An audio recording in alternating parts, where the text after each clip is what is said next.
Les origines du quartier Saint-Michel remontent à l'époque de la Nouvelle-France.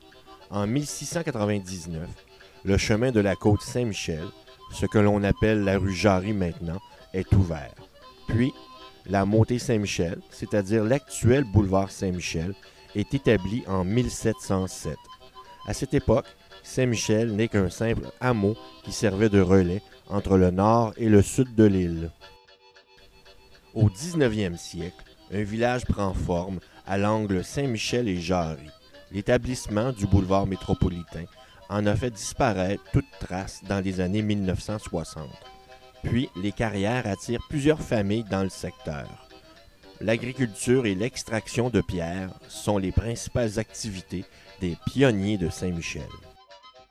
Le 22 décembre 1911, Paul Bruchési, archevêque de Montréal, crée la paroisse Saint-Bernardin de Sienne.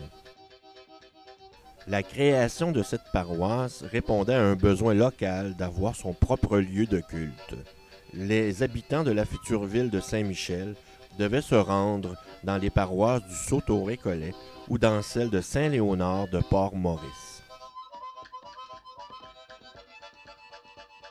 La municipalité de Saint-Michel, que l'on appela à l'origine Saint-Michel de Laval, est créée le 6 décembre 1912. Le premier maire fut un cultivateur dénommé Zéphirin Pesan.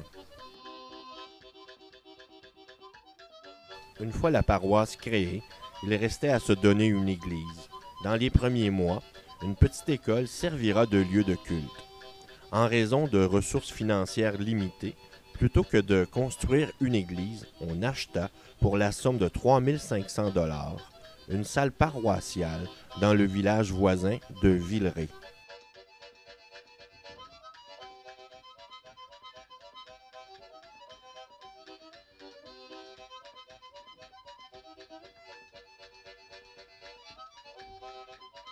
Cette salle fut transportée d'une seule pièce à travers les champs.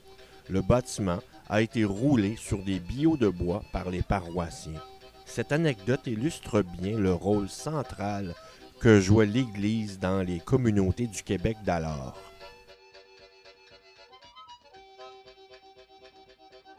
La salle paroissiale de Villeray sera la première église dans Saint-Michel. Cette église sera remplacée par l'actuelle église Saint-Bernardin de Sienne en 1956.